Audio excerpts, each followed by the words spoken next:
Hello, I'm Dr. Marianne Teitelbaum, and today we're going to talk about a very important compound known as Ojas. Now, one of the goals in Ayurveda is to prevent the patient from forming ama from the food, but instead helping them to produce Ojas. Now, ama is the residue of partially digested food, which can happen as food moves through your digestive tract if either the food is too heavy to be broken down and assimilated, or if your digestion isn't working up to par. In both cases, the food only partially breaks down and leaves behind a sticky compound called ama, which can clog not only the digestive channel, but all the other physical channels in the body, such as channels that carry the lymphatic fluid, tears, sweat, urine, like that.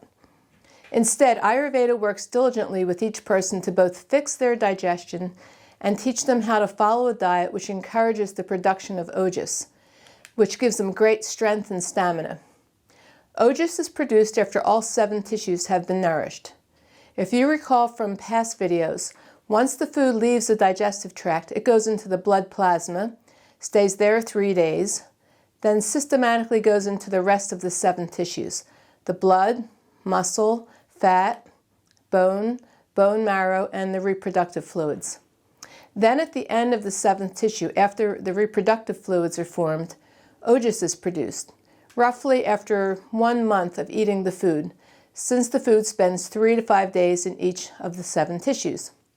So that means that all the foods you eat will take approximately 1 month to make Ojas, except for milk. Milk makes Ojas within 24 hours of taking it into the body, which is one of the many reasons why good quality milk, taken in the correct way, is highly recommended in Ayurveda. Ojas gives us great mental, physical, emotional, and spiritual strength, immunity to disease, and it's our neurotransmitters and our hormones. It gives us a balanced flow of hormones and neurotransmitters, keeping us physically, mentally, and spiritually strong.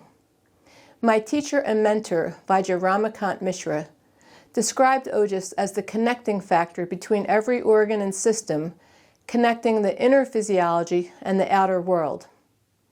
The Vedic literature stated that Ojas was Shakti, or power, not like Agni, or a fiery power, but instead a very peaceful type of power.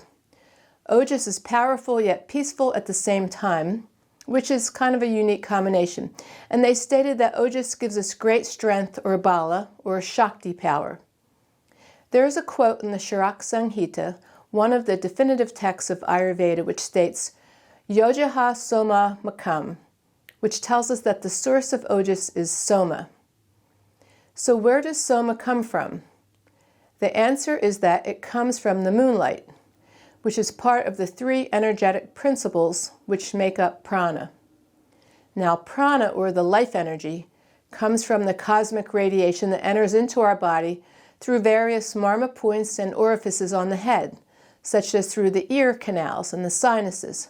It travels down the spine and branches off and supplies prana to all the organs, glands, and the limbs. It has been stated in these ancient texts that all diseases stem from lack of flow of prana to the various areas of the body. Soma, Agni, and Marut are the 3 primary components of prana. The source of Soma is from the moon, giving off the cool lunar energy. The light from the sun becomes the Agni, or the fiery component of prana, and Marut is the space and air element, which promotes the flow and the movement of the Soma and Agni. When Agni comes into the body, it's expressed as Pitta, or fire and water.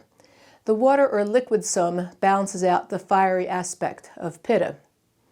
Marut is transformed into Vata, the space and air element, which controls the movements of things throughout our body, like the movement of the blood through our body. Soma comes from the moon. In fact, Charak said Ojas looks like moonlight, and it's white in color, just like the moonlight. This lunar energy is transformed into Kapha and Ojas. But 99% of the people in the whole world are lacking Soma, which decreases the quantity of Ojas. If you can get more Soma into your body, then more Ojas will be made.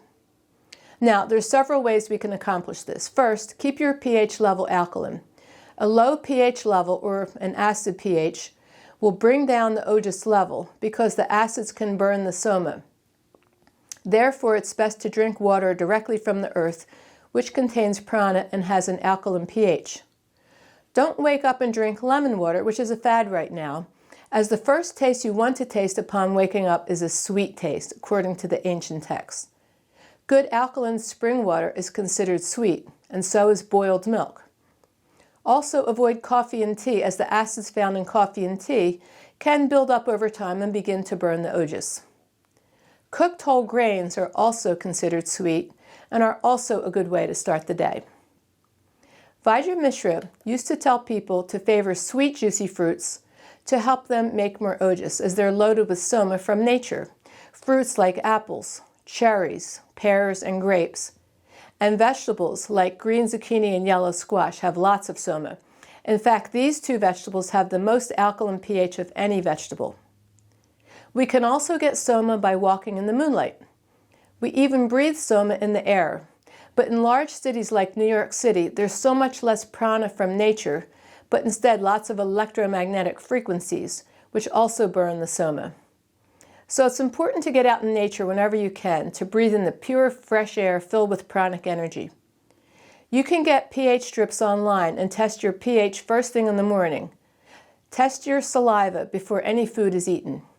Try to keep your pH at least at a 7 or so, 7 or above, so your Ojas stays high. Now, anger and frustration can also burn Soma, and so can skipping and delaying meals, which is why Vajra Mishra was never a fan of fasting. He would definitely not approve of this latest fad of intermittent fasting that so many people are doing. Overuse or misuse of the mind burns the Soma, as do overworking and overexercising. Emotional trauma, loss of love, increases the emotional fire, known as sadhaka pitta, which can also burn the Soma and the Ojas. Misuse of the senses, like reading too much, hearing too much, and touching too much, burns Ojas. Since Ojas is produced after the reproductive fluids are made, too much sexual activity and loss of semen depletes the Ojas. And it's for this reason that many religions around the world condone celibacy, to preserve the reproductive fluids, to give more for production of Ojas to increase our spiritual development. In fact, losing too much of any of the tissues, such as blood, muscle, or bone, also depletes Ojas. Following fake gurus, having wrong spiritual practices, and thinking about bad things all the time can also burn the Ojas. And of course, environmental toxins burn Soma and Ojas. Just like the earth right now is too heated up from the industrial pollutants, which have a burning and heating quality. Vajra made transdermal creams which immediately supplied more Soma to our physiologies by simply applying the herbal creams either down the spine, on specific areas depending on the action of the herbs in the cream, and on specific marma points. His transdermal marma system enhances both the reception and the delivery of prana.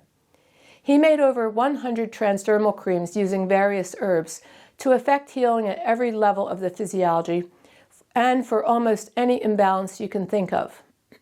Also, meditation, devotional chanting, prayer, having good relationships, and a good wife or husband enhance Soma, which increases Ojas.